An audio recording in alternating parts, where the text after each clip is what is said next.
Gipasidunggan sa lokal na kagamahanan sa Dumaguete City ang 29 ka-tourism establishments dinhi na nitabang sa City IATF sa pagsugod sa COVID-19 pandemic. Apil niini ang mga hotel na nahimong quarantine facility alang sa returning overseas Filipinos, medical frontliners ug mga nagkasakit og COVID-19. Apil sab ang transport companies ug airlines na nanghatag og logistical support alang sa pagbiyahe sa mga LSI sa dakbayan sa katong grabe pa ang pandemya. Gipasalamatan ni Tourism Secretary Bernadette Romulo Puyat ang mga tourism stakeholder.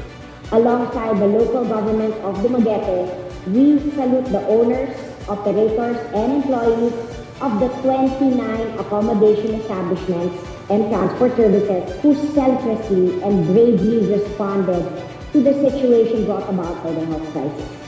Gipanguluhan ni City Mayor Felipe Remolyo ug ni City Tourism Officer Jacqueline Antonio ang paghatag og pag-ila sa maong mga establishmento. It's the least we can do to thank you. So we are proud that we are in this situation now, and we hope this will continue.